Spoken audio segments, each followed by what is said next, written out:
What's up, Paranormal Dudes? Welcome back. We got a great topic tonight. Connecticut. Quiet, beautiful, but underneath the charm, something lingers. Have you ever felt like the place you're in remembers something? Let's get into it.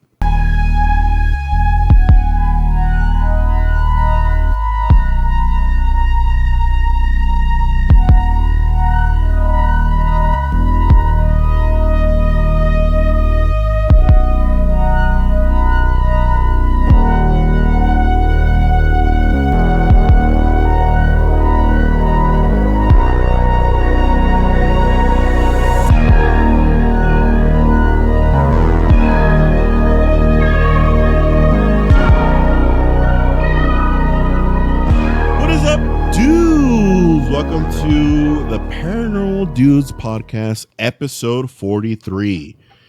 Bienvenidos, México. ¿Qué huele? Aquí estamos con episodio 43.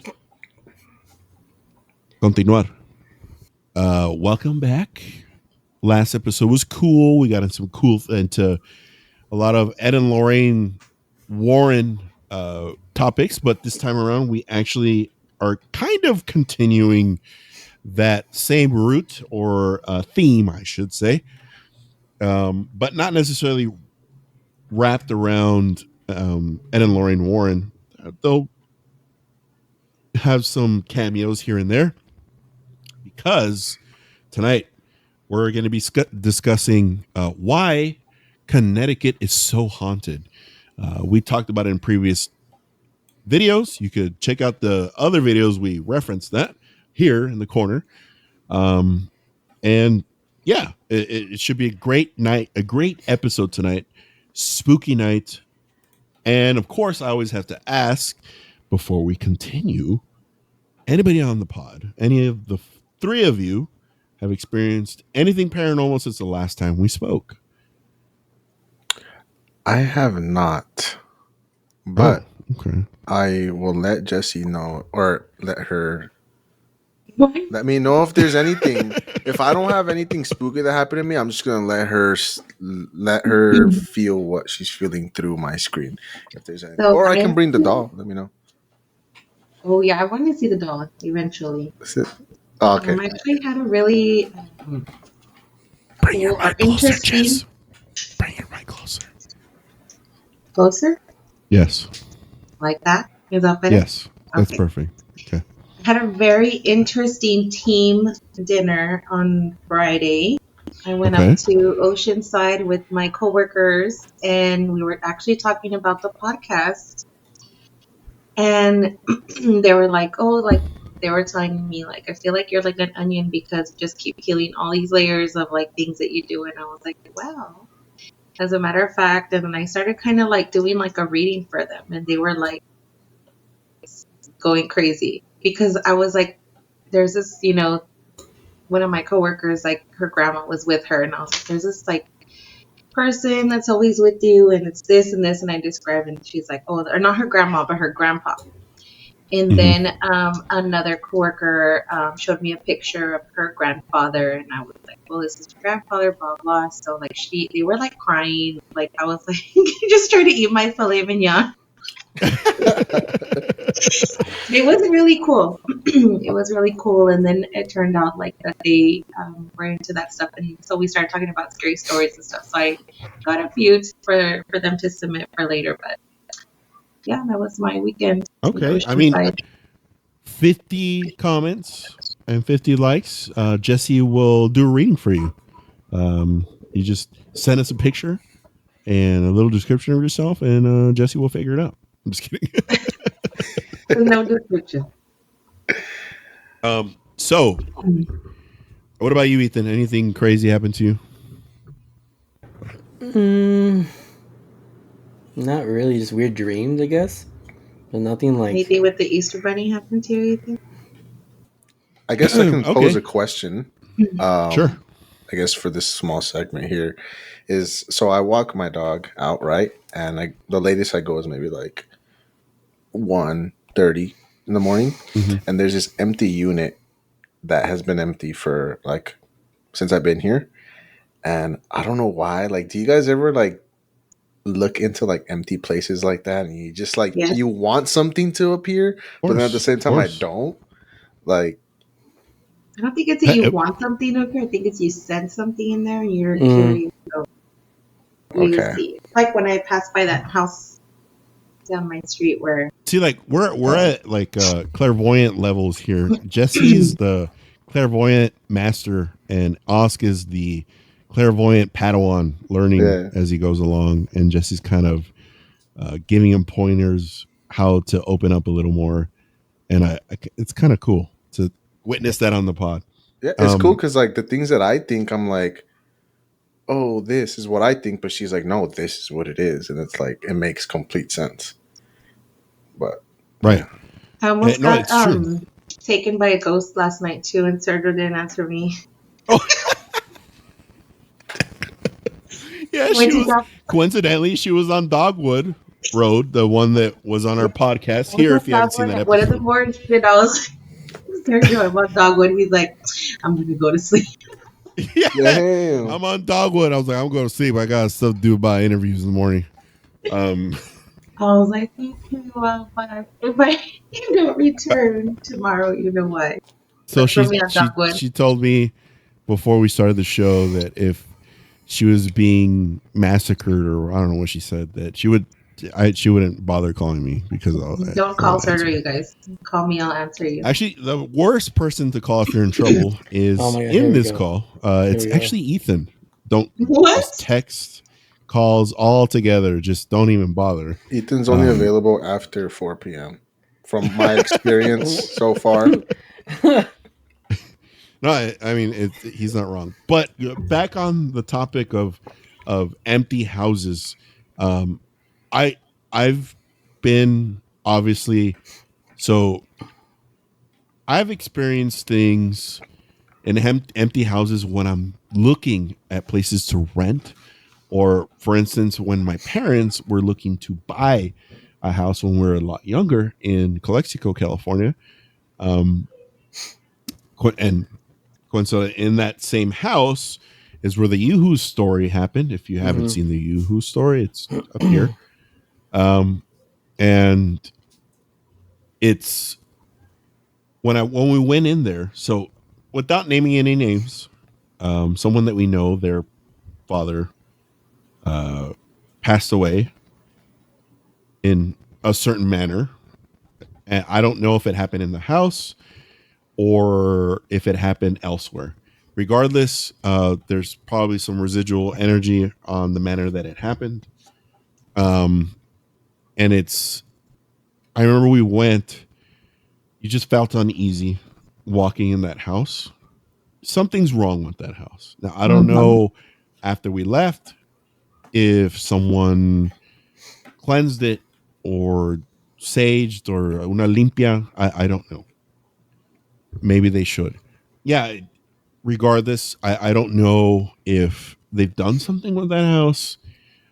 I would be lying to everybody here and our viewers if I didn't pass by when I go and visit Calexico. Yeah. I do pass by. And creepy. You feel it when you're passing by. Now, it looks different from when we lived there.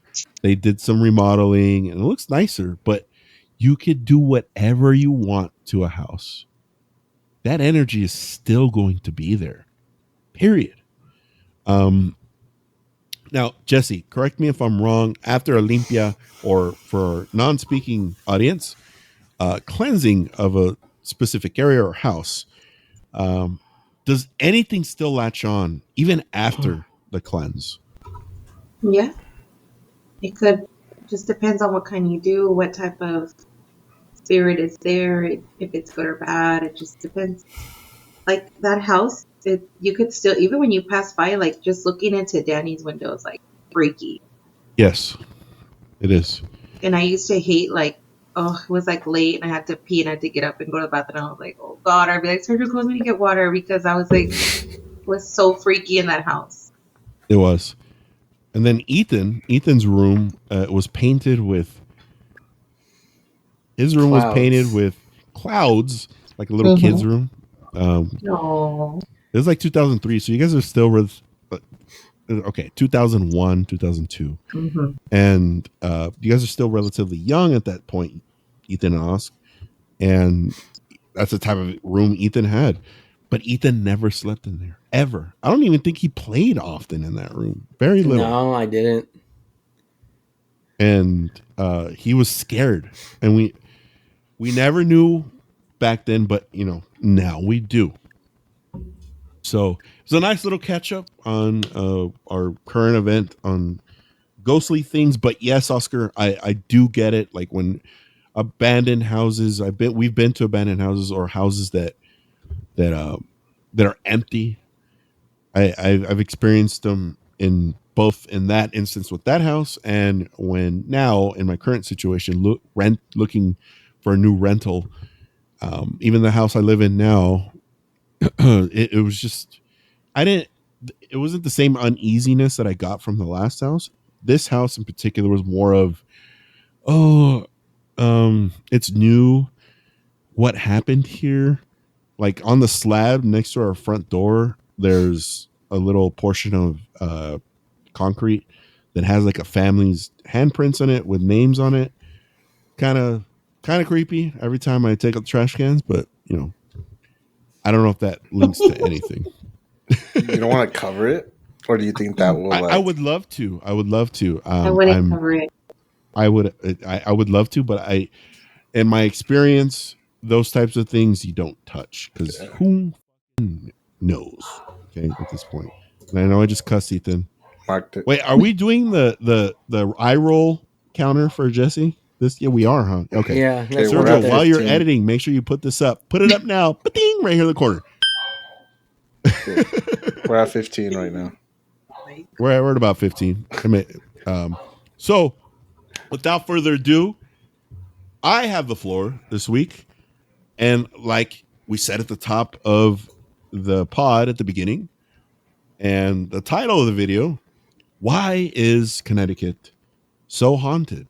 So there's a myriad of things in there, and we all questioned each other when we were going through. It was, I guess, two pods ago or a pod ago, and it was because a lot of things were happening in Connecticut, and we're like, "What the hell is going on with Connecticut?"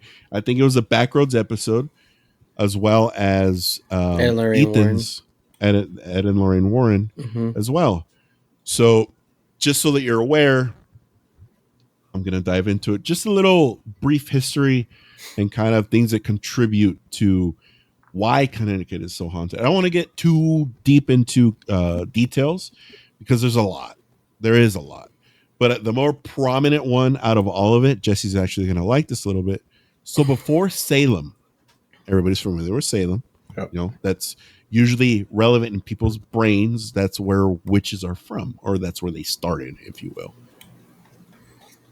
Connecticut actually held their own witch trials. Their first unalivingness, I don't want to say the actual word, YouTube, in 1647, also known as the Alce Young in Wethersfield. So a little backstory as far as that goes, if you're a little confused on it.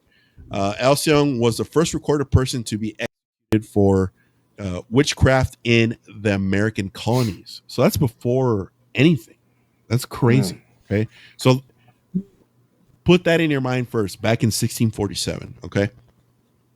She was, I'm going to have to beep this out, but she was at Meeting House Square in Hartford, likely with little or no formal trial records remaining. Okay.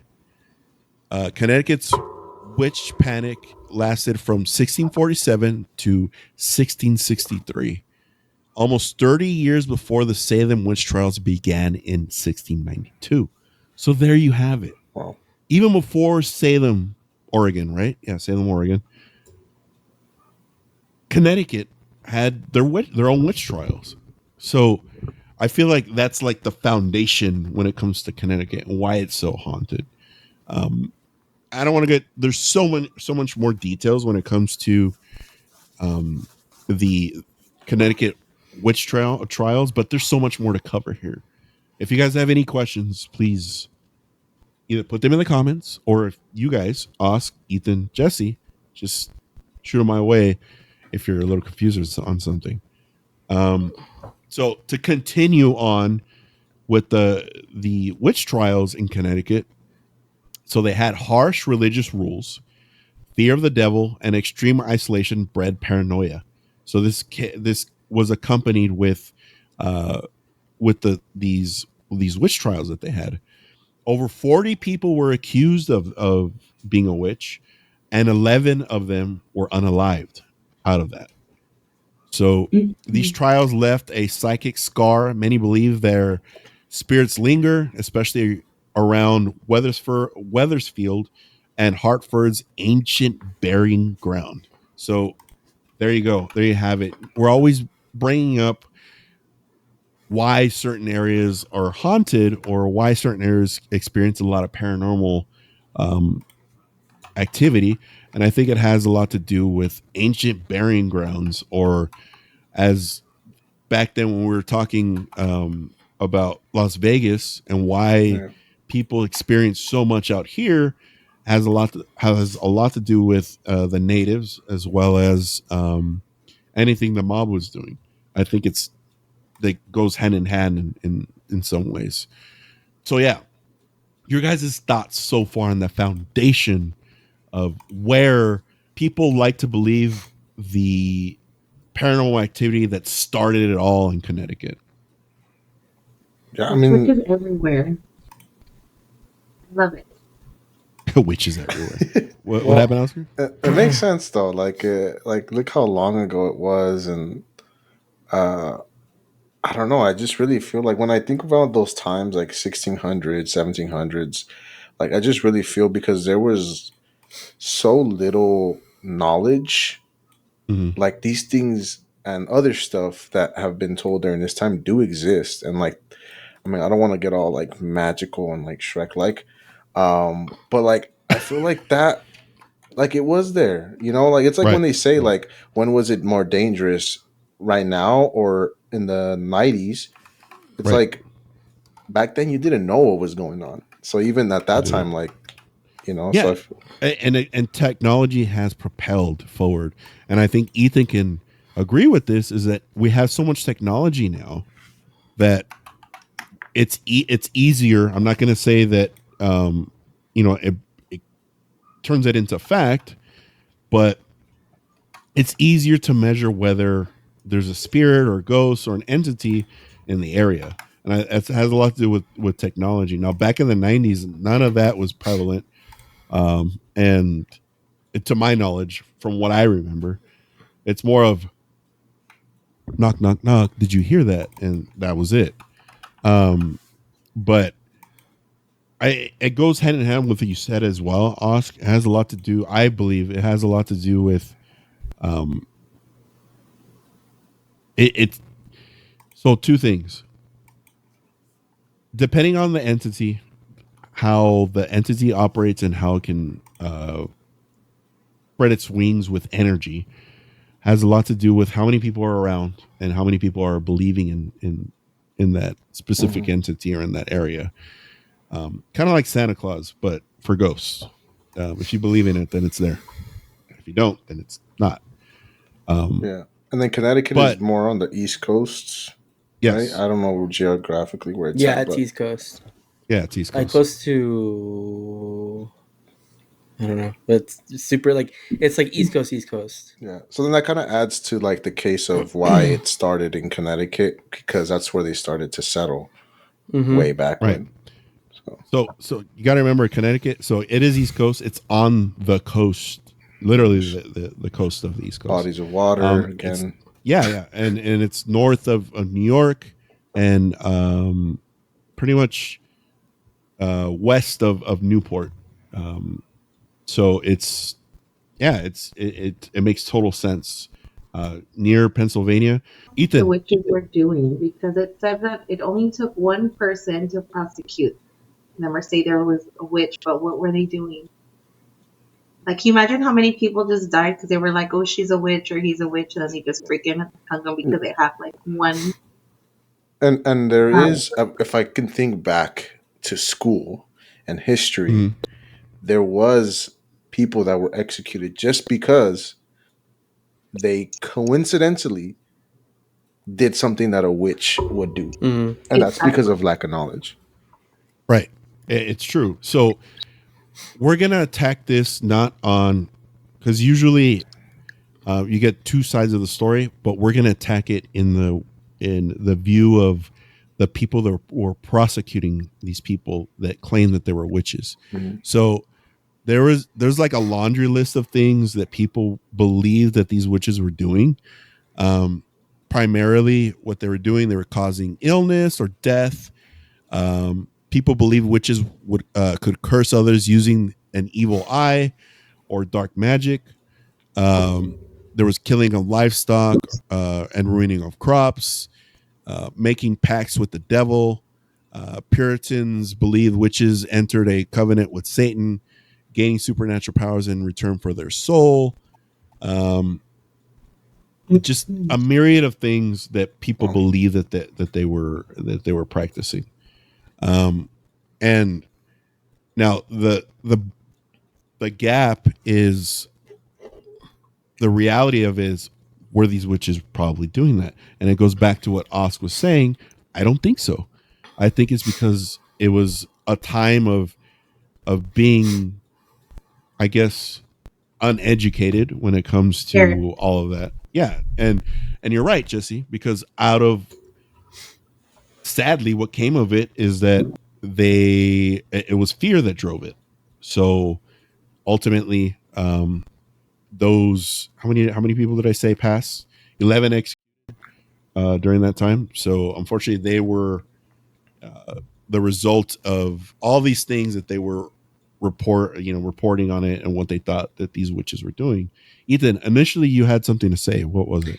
So while you're doing, I was looking up how far Wethersfield was to Monroe, Connecticut, where Ed Lorraine Warren's museum is at. It's kind of far. You're already cutting. You're already cutting into my topics. I'm getting there. Okay. I'll get there. Don't worry. I just wanted to say that it's not far. Yeah, it isn't. Yeah. Before we continue, can I get a round of applause for Jessie? She went 10 minutes straight without rolling her eyes at Sergio. It's because I'm not saying a bunch of nonsense. She was researching. That's why. I was like before he started pressing. Hey, this time I did a little bit of homework. Like I came with some ammo.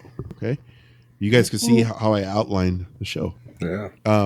Okay. I was expecting an eye roll, but no, because okay. So moving on, I don't want to get too knee deep with the whole witches thing because there's a lot to cover. That was just the foundation of it, which makes total sense now. So next, which is a bigger case within Connecticut, and we touched on it on the last episode. If you guys haven't seen it yet, it's up here. The Snedeker case. In 1986, the Snedeker family moves into a rental home in Southington, only to discover it was formerly a funeral home. Hauntings escalate. Shadows, strange behavior from their son, alleged SA by demonic entities, aka an incubus. Wild. That's crazy. That's wild. How freaking cheap a house is. I'm not moving into a funeral home. Especially I'm sure it was Connecticut. dirt. I'm sure it was dirt cheap. Dirt. And this is where your connection, Ethan, because you're a huge fan of Ed and Lorraine Warren since Ghost Adventures, since you were a little kid. Lorraine Warren claimed it was one of the darkest cases she encountered. Wow. So that's crazy. There's more on the Warrens, a little connection of the Lorens later, because it is Connecticut. And it's just, do you guys believe, Jesse, maybe you could chime in because, I mean, you're a witch. That was the biggest eye roll out of all of them. That was a double eye roll, dude. You saw it went left and right. She went left and right. So Jesse, does that count as two? Yeah, Dígame, it does. So, dígame. Jesse, outside of everything that's going on with the witches, do you think, because how it's set up, where it happened back in the 1600s, do you think this led up to what now happens in Connecticut? Any residual energies, residual doors that may have been opened, or what have you, from the unfortunate passing of any of these witches, or maybe there were certain witches that were doing malicious things, as far as dark magic in those areas? Well, yeah, because there's people that'll mess with witchy shit that don't really know what they're doing, right? Oh, I see. That'll open all kinds of weird doors and portals, and there's witches that know what they're doing, and then there's curses. There's curses on the land, curses on the people, on the families. Um, there's lots of things. Yeah, there's deaths, people that were wrongly accused, and those Right. spirits. There's Oh, yeah, yeah, definitely. And also, to note, along with the Snedeker case, for this portion, is there was some skepticism, of course, because there's always disbelievers, and the disbelievers agree that outside of being a skeptic of it all, the house itself still had a disturbing presence. So these skeptics still felt something wrong in that house. Now, when a skeptic feels something, that's kind of, for the paranormal community, most are also like, yes. But in reality, it sucks at the same time, because you don't want anybody to be haunted or someone Right. to be possessed or anything like that. Another point across it, Jesse, actually for everybody here, do you guys believe trauma can soak into a place like wood soaks up water? Do you guys believe that? yes, absolutely. Absolutely. Yes, yes, I yes, think so too. 100%. Especially I think with so like too. furniture and Yes, mirrors and yes. like things like that. Like, It Mirrors can is a big literally one. attach to anything. Yes, I It doesn't agree. matter. It can be your freaking cell phone, a water pot, anything. Speaking of, this is a little tangent, but just real quick, I need to add this because Jesse just said anything. Osk and his wife, or it might have just been his wife, uh, they were visiting. It looked like an antique. They were antiquing, I think. And I messaged her and I told her that all that stuff, there's there's something going up. All in that stuff, there's something attached to all of it. And she said something along the lines of, "It's for better content." So meaning they probably bought something and it's in his house yeah, now. it's the original Chick-fil-A. I call it the original Chick-fil-A cow, but it's a Oh, cow with okay. the dress on that looks Oh, at it's me the same one. Okay, when it's the I same one that wash the you dishes. described. So, Okay, yeah. creepy. Moving forward, along with our why is Connecticut so haunted? Another portion of it that in my findings was Dudleytown, the village of the damned. Crazy name.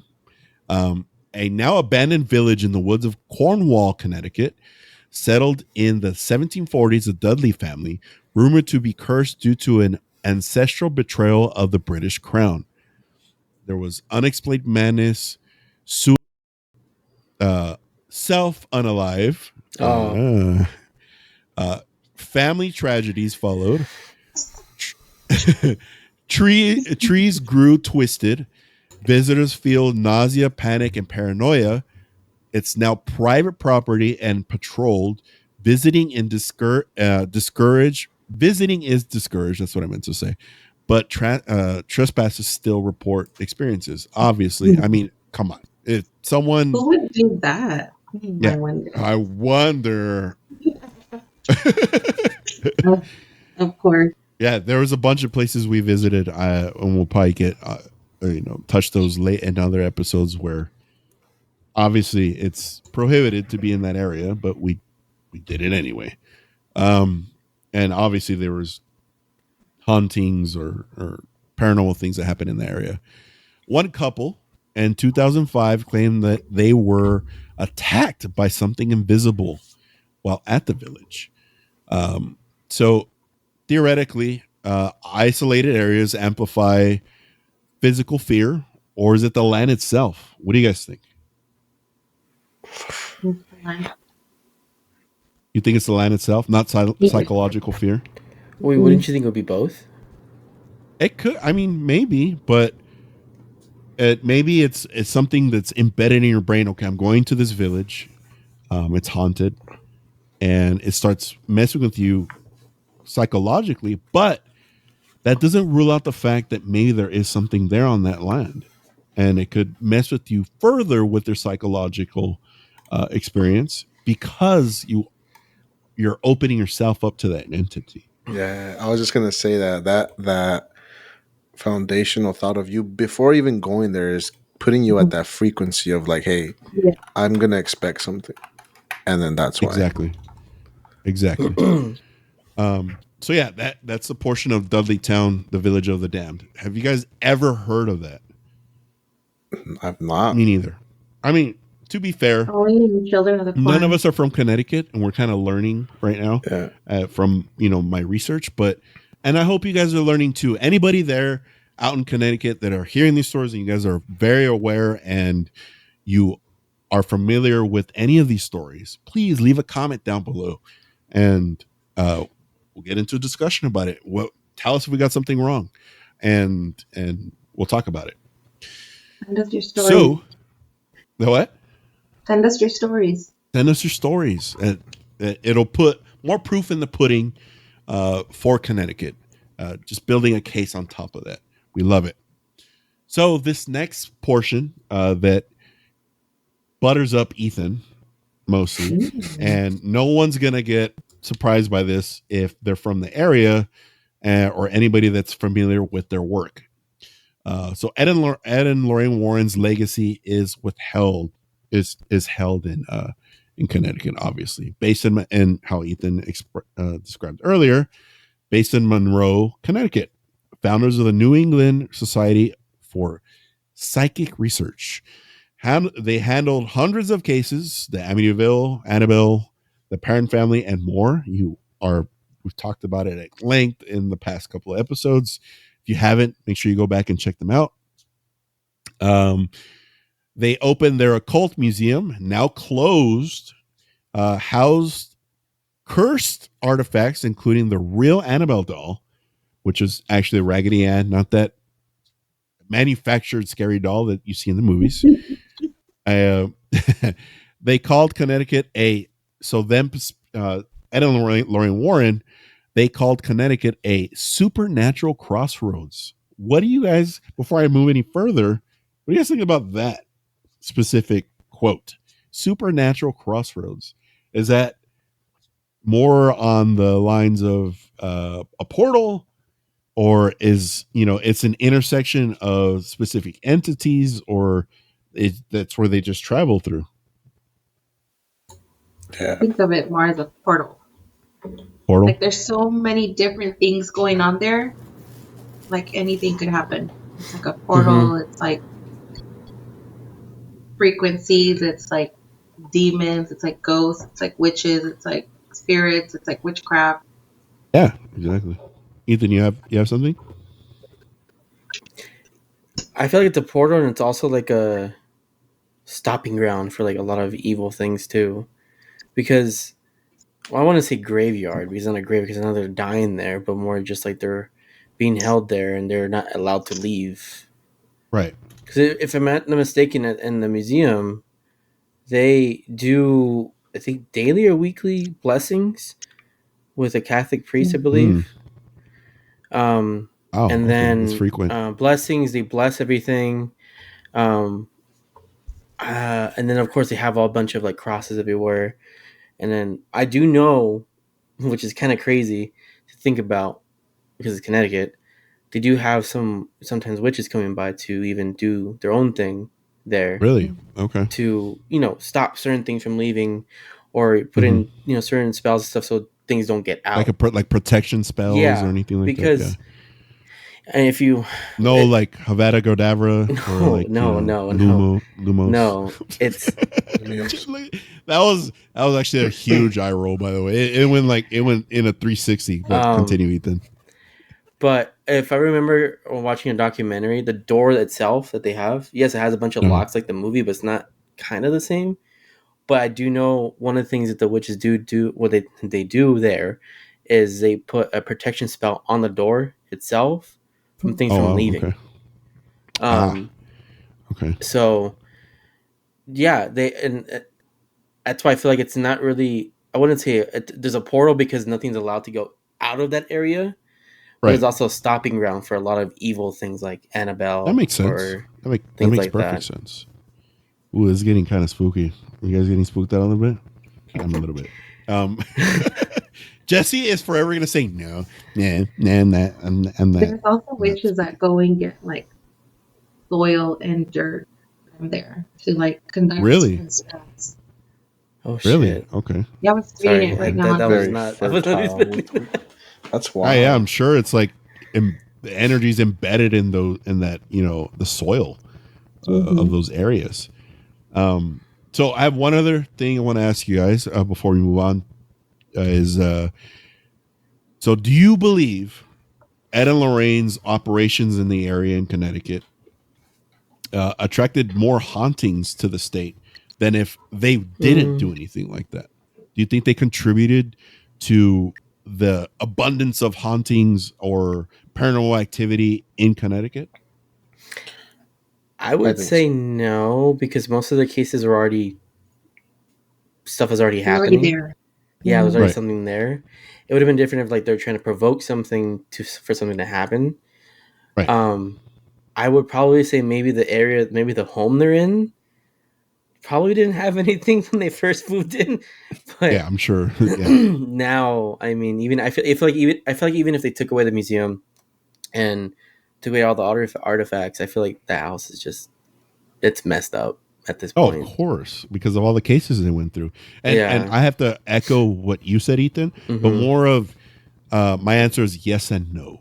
Yes and no, because the yes part is because they did bring all those artifacts to the region Mm-hmm. that weren't there before. Yes, they may have blessed door, certain areas of the house, or they have the witches put specific spells on doors so that nothing could happen or nothing could leave.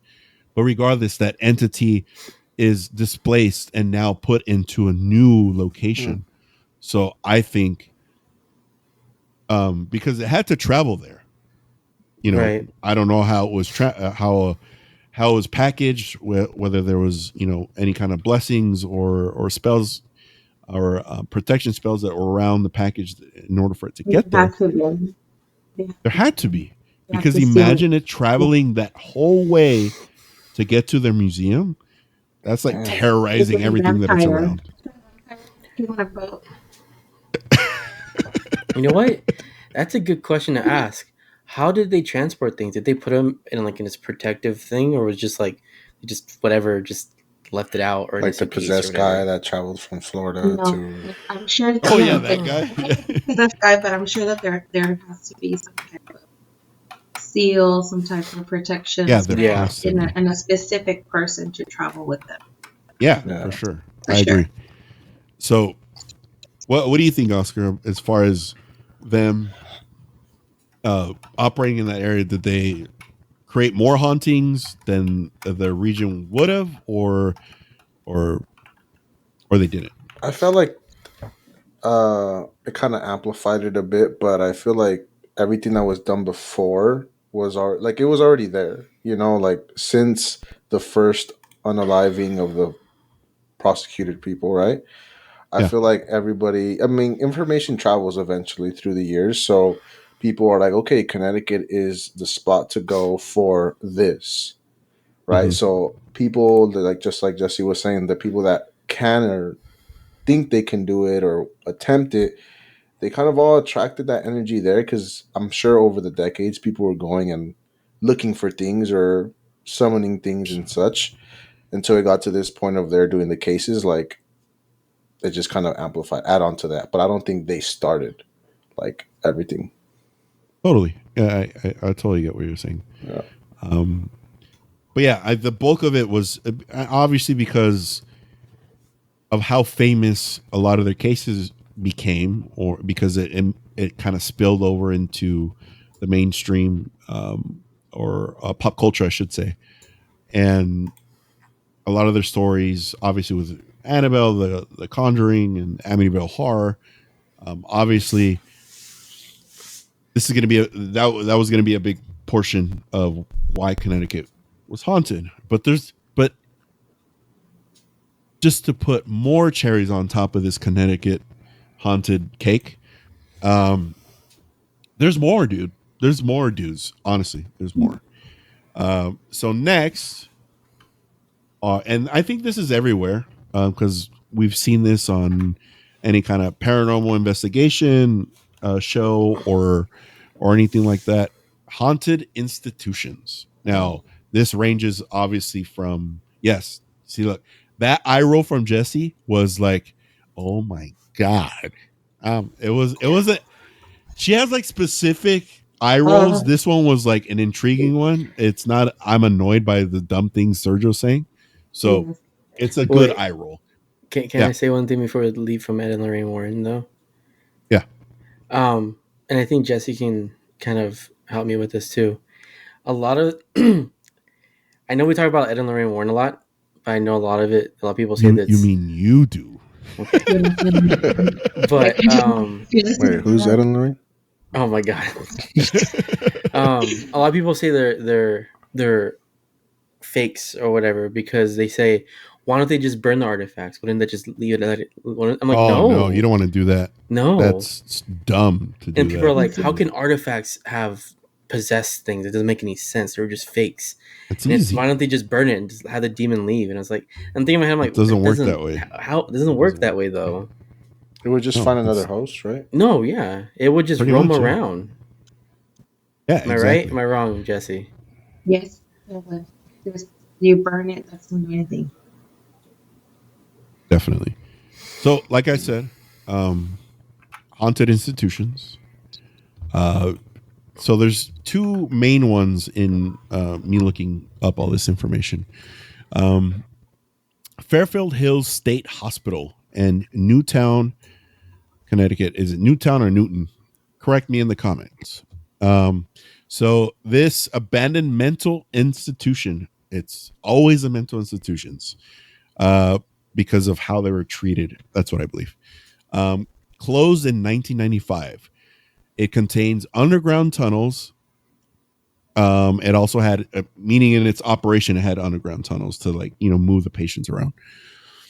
Patient abuse allegations. I think that's very relevant when it comes to any institution back in the day. And this is an obvious one. I feel like this is synonymous when it comes to mental institutions. Electroshock therapy. It's like, you figure that shock therapy, lobotomies. Yes, exactly. So exactly. So this specific hospital, there have been a myriad of paranormal groups that have gone there. I'm not sure if Ghost Adventures have been there, Ethan. I'm sure they have, because they're running out of ideas. We're sorry, Zach. But I mean, there's only so much you can do with paranormal stuff. Yeah, there's only so many places. 13 years straight. Yeah, exactly. So paranormal groups report cold spots, moans. What the heck is going on in there? Is that a ghost or something else going on in there, huh? And moving shadows. I think the whole moving shadows thing. As a matter of fact, there's a specific clip. I don't know what episode it was. But I remember it, and it's like searing in my brain that they're in the basement of this hospital. They're walking, and it looks like a shadow hugs one of the guys or goes like wraps them up. And like the light sources don't make any sense. Like that shouldn't happen. There's nothing behind that specific person. So they didn't see anybody in front of them. And yeah, it was crazy. If you could find it, leave it in the comments. And I'm sure you know what I'm talking about. Ghost Adventures, crazy people. Ethan's one of them. So the next place is in Connecticut and Waterford, is the Seaside Sanatorium. So this place was built in the 1930s for tuberculosis patients. many children, unfortunately, lost their lives there. I feel like when innocence is their lives are, whether it's taken or they just pass in general.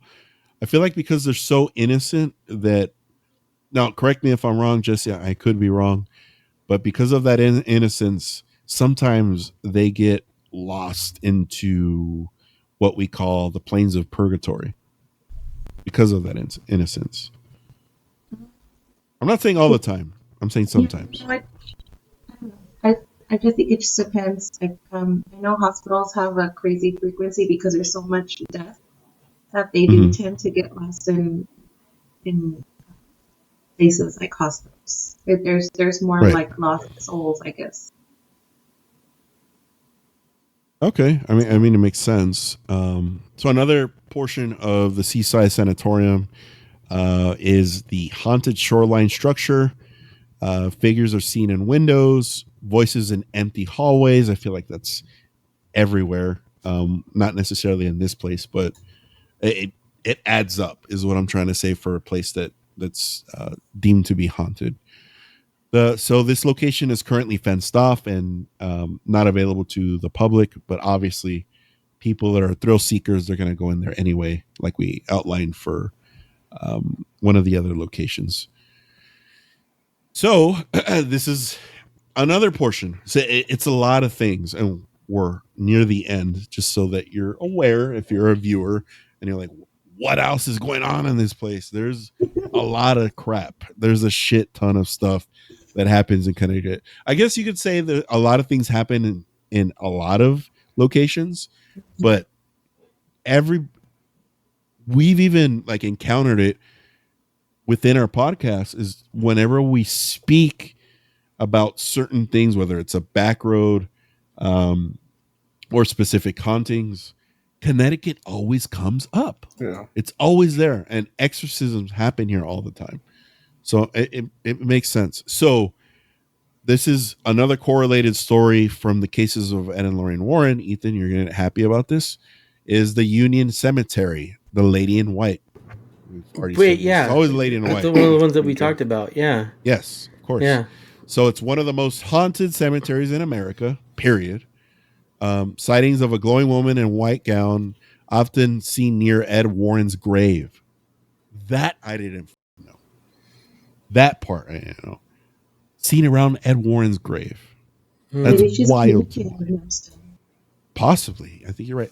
This woman has been recorded by several people, including Ed himself. So obviously there has to be a correlation from him being alive and no longer being with us. She vanishes when approached. If you see her from a distance, sometimes even walks into traffic and disappears. So this goes back to kind of what we discussed in the last podcast and the one before that, the last episode. Why do women in white appear across so many cultures and legends? Why is it always a woman in white?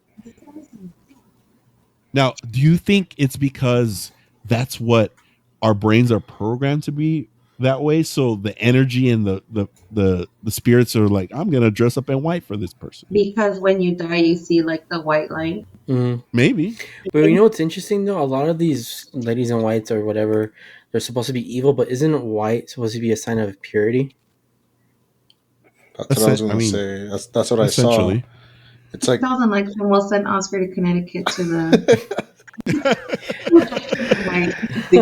10,000 comments, and Oscar would book a flight to Connecticut and figure out and discover everything for himself. Now he might come back on the podcast a little possessed, just a little possessed.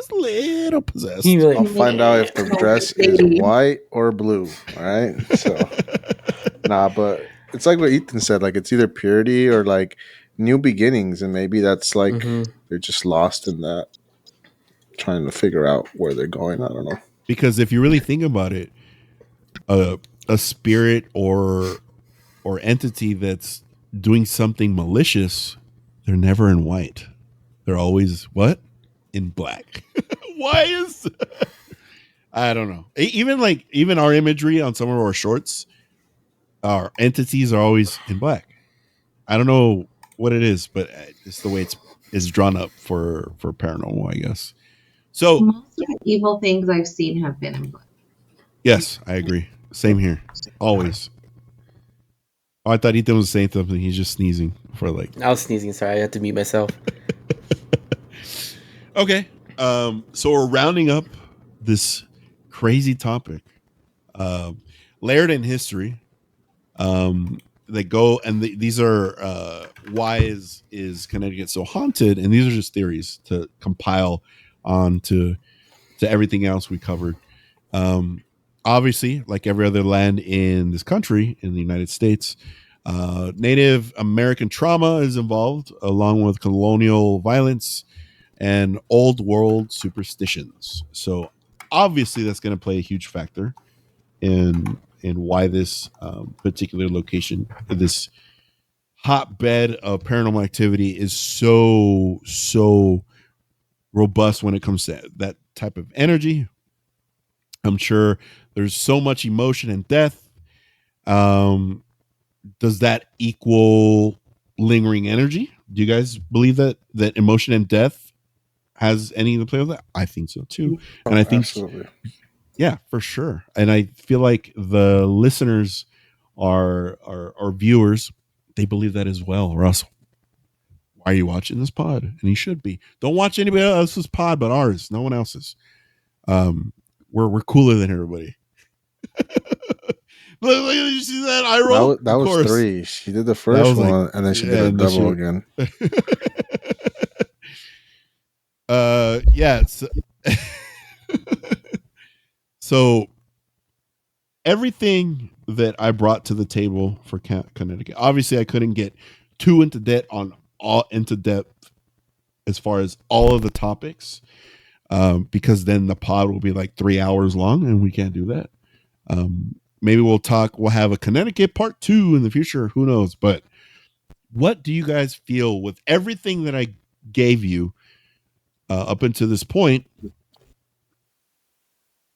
What is your overall like summary of why Connecticut is so haunted? And we'll start with Osk. I feel like just so much history, and also I just feel like there's also people that want to preserve that, like secretly or very publicly. But I mean, it's just like what I said earlier. Like I think of Salem, and that's where I think everything started, Right. right? When it comes with the witch trials and stuff like that. So, and there's gonna be more things that happen that are just gonna be layered and layered and layered and layered. So, Definitely. Thank you, Osk. Ethan, what you got? Well, you know me. I'm gonna be sticking with the Ed and Lorraine. Ed Lorraine Warren. But if you really think about it too, though, I'm gonna go a little bit of a history path of it too. I mean, Connecticut was one of the original colonies, so it's pretty old. One of the first, settlements and stuff like that, especially back then with the Salem stuff. But Right. a lot of people don't know is Connecticut housed a lot of. There was a state that housed a lot of POWs and a lot of people during that war, and also a lot of injured soldiers for the 13 colonies. So, I mean, besides the war going on throughout the whole 13 colonies, you have everyone that was dying there, and you have everyone that was dead there. So, I mean, I feel like that state has always been kind of had its bad history, but I don't know. I feel like it's kind of like how like how you guys say about the Imperial Valley, how for some reason anywhere you go, there's always something going on there. It's like the same thing. It's just has a bad history, bad, I don't want to say mojo, but energy to it. Bad juju. All right. Thank you, Ethan. Isla. Jesse, what you got for me? Wow. Oh no, she put on the damn. glasses. No, I think it's a mixture of everything everybody's saying, but mostly because of the death. I think like the soil can just pick up all the energy, and the weirdness. And like Ethan was saying, there's something everywhere, but it's just happened to be his famous lovers that Ed and Lorraine Warren. Oh my God. that were just so focused in this area, right? So I think it's just a mixture of everything. This is Ethan at night when he's praying before he goes to bed. Diosito Santo, por favor. Proteja Ed and Lorraine Warren, por favor. Eduardo y Lorena. Question though. So, okay, off topic, kind of a dumb question, but people like that, right? That do investigations and do things like that. Do you think they go to heaven, or do you think they are like kind of like on the cusp of it? You know what? It's crazy you asked that question. And I love that you asked that question because you know what I believe? I think, now, people might get mad with this response, but I don't care. I think they're forever going to be stuck in purgatory because their work is never done in real life, like in this plane, the existing plane. So when they pass, their work is still not done. Yeah. So they have unfinished business. I automatically think these types of people, unfortunately, go right into purgatory when they pass. That's how I feel. What do you guys think? I don't think they do. I think it just depends. Because many times they can get stuck with crazy negative spirits. Yeah. And it can go good or bad. 5,000 comments and Oscar will get a Ouija board and figure it out. I thought you were going to say 5,000 comments and Oscar go to purgatory. I mean, I kind of can, right? My lucid dreams. Your astral projection. That's right. He had a lucid dream. He sees Ed and Lorraine Warren just standing there. Shoot me the coordinates, and I'll fly there. Shoot me the coordinates. But shoot me the cords. What do you think, Oscar, about that? I feel like because you're so open and through the work that you do, right? You're so open to it. Eventually, you kind of become. I don't want to say like. I don't want to go like full. I don't know, magical Final Fantasy. Full magic. But that's why we're here, man. I feel like you become some sort of like an immortal, like a little bit, because you're so exposed to like all this that you can kind of. I mean, you're in between both worlds. Like you have a better understanding. Is that what you mean? Okay, yeah. Like you're equipped for the afterlife, kind of thing. Yeah, is what you're saying. It depends also how you see it, like death. True. Because you can see it. Okay, they do this so they can just go into the spirit of somebody else and then continue in their, or you can say that they stay in purgatory and they just always are doing that type of stuff or community. I think it just depends on how you see death. Makes sense. But yeah, Ethan, that was a great question. Good question. Ethan's like, I provided my content. I'm done for the week. Yeah, thank you everybody for listening.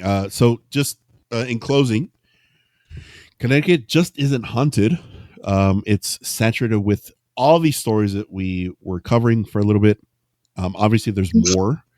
So with that being said, if any of our viewers, please leave a comment.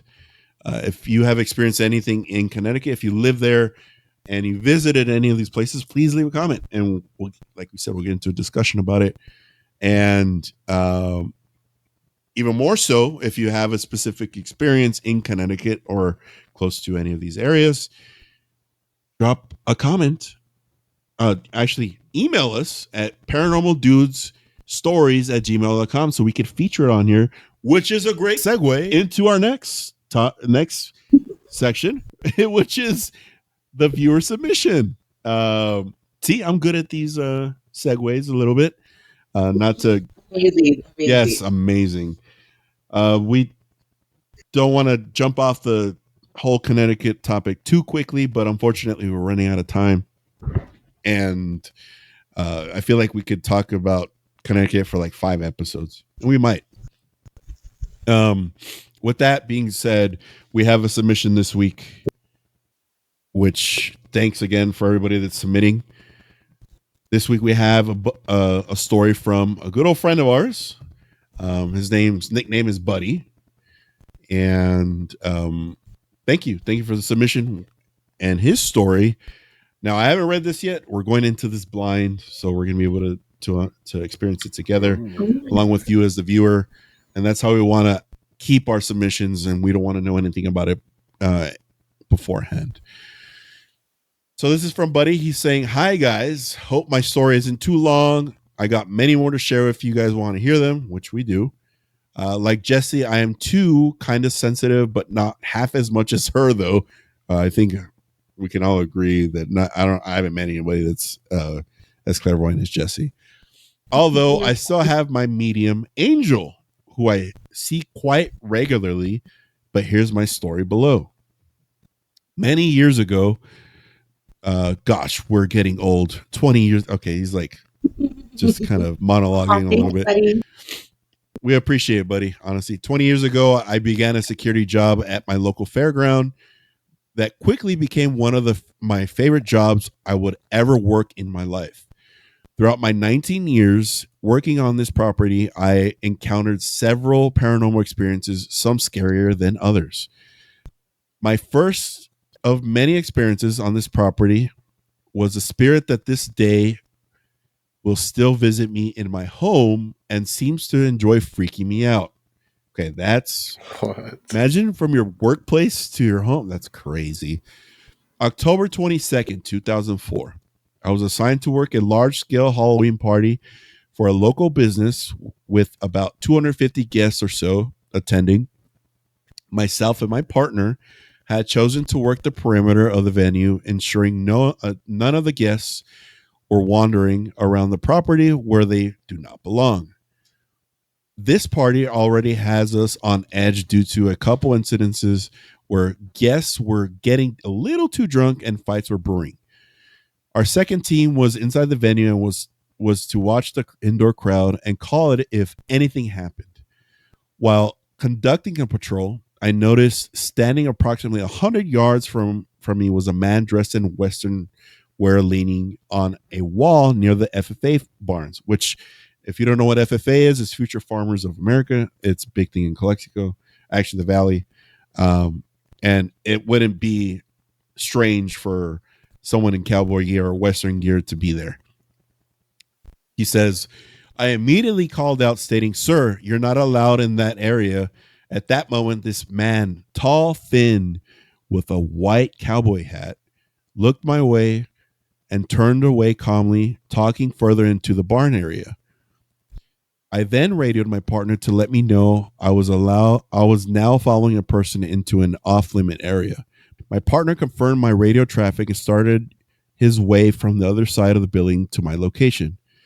We met where I had seen the man and started making our way into the very dark barn area in search of this person. We walked through the whole area using our flashlights and calling out to whomever was hiding from us to make themselves known and to come out of wherever they were hiding. After a lengthy search, we decided to regroup and discuss what our plan was to research for this research for this subject. Once we arrived at the original location, both myself and my partner, both of us my size, began to feel very scared and almost as if we were being watched from the shadows. At this moment, my partner, who was much more experienced than myself, said he felt best. We abandoned the search and returned to the venue because we felt we were being set up to be ambushed. Imagine being ambushed by an entity. That's crazy.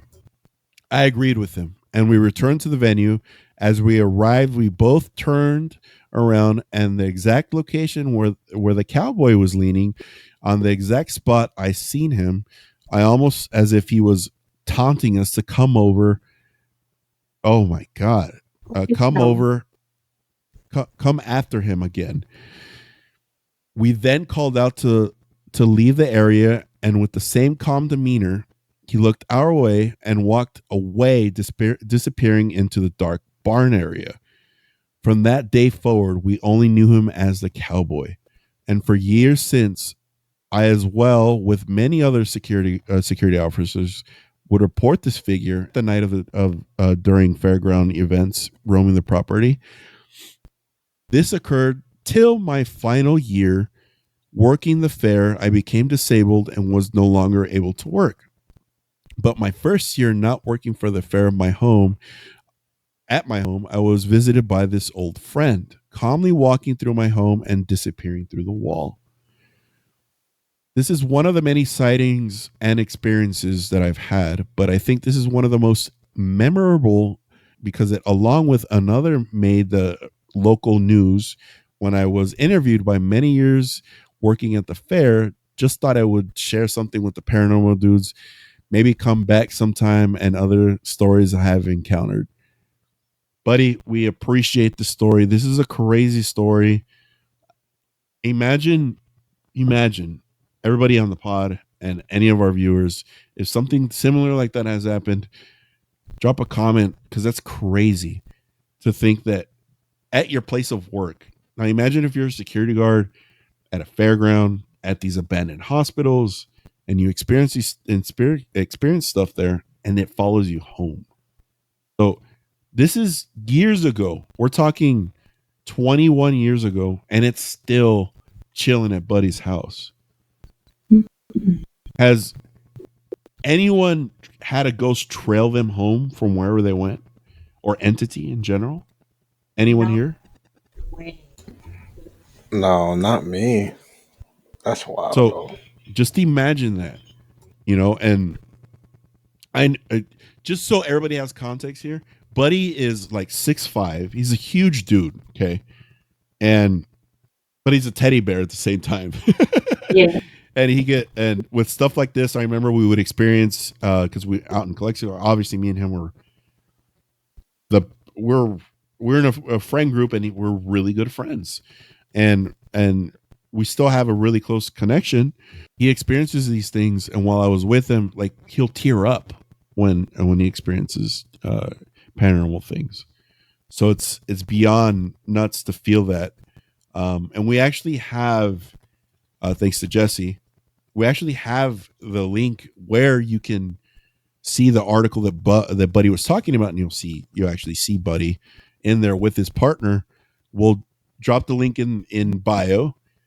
Not bio. I'm talking in Instagram terms, in the description of the video, so that you can see it, to see what Buddy was referring to and what he kind of looks like. You could probably put the story together in your mind. I would love to make Buddy's story into an animated short for our channel. That'd be awesome. Once again, and before we move on, do you guys have any thoughts on Buddy's story? What if he's... There's a lot of stuff at the... I mean... Yeah. It's crazy energy.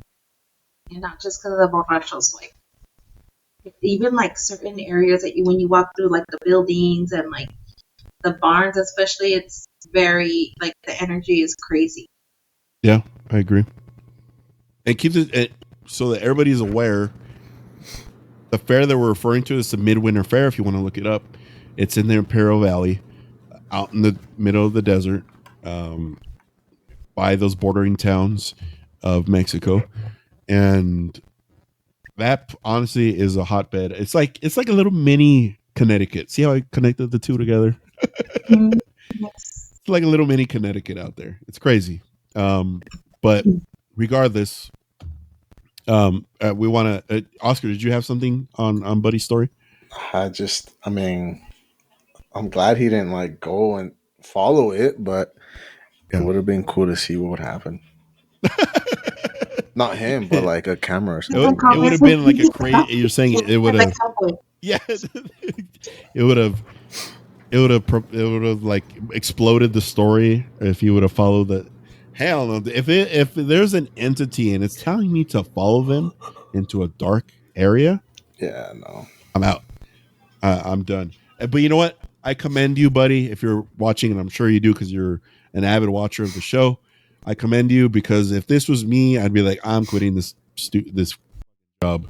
But you stuck with it. You still worked until your unfortunate events that happened to you, and I commend you. That's bravery to say the least, to keep going back to a place that you work and there's something that is haunting you and it's still there at your house and you're just like, oh, hey, what's up? It's the Cowboy at my house.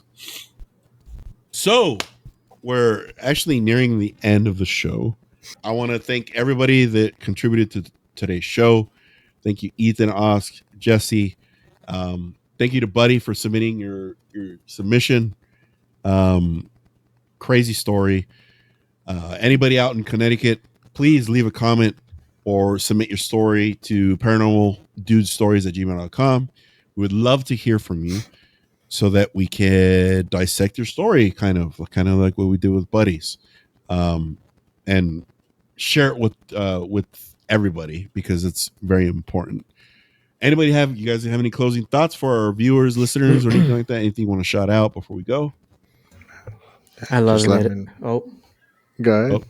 yeah, go ahead. He's Yeah. not gonna I said, move just let me anymore. know. I'll go travel, but I got to see those comments. 10,000 comments and To the graveyard. 15,000 comments, and I'll go to Ed Lorraine Warren's occult museum. oh my god, He's Ethan, like, you will "Thank do you." that for free. Yeah. Okay, it's Ed and Lorraine Warren. Okay, He's you like, will "I'll do show that up for free. naked and We'll set up We get a bot. one. We to get put what? We get one 15,000 comment. I'm comments. going. one like and I'm going. That's Ethan right there for Ed and Lorraine. Jesse, you got anything for us? Speaking of Jesse, please. So Jesse's a part of other podcasts and organizations. If you could please go sub to her new channel. I think they're 4 episodes deep, if I'm not mistaken, Jess. Right? Yes. They're on all of your streaming platforms and obviously here on YouTube. They just started their channel. We're working out the kinks. We're going to help them out with that. But I hope you enjoyed today's episode. Stay tuned for the next one. It's going to be a banger. If you haven't seen the last episode, which was about backroads, make sure you go ahead and click on that or look it up on our channel. And I just want to thank everybody, every one of you. We'll catch you guys on the next one. See you later, dudes. Adios.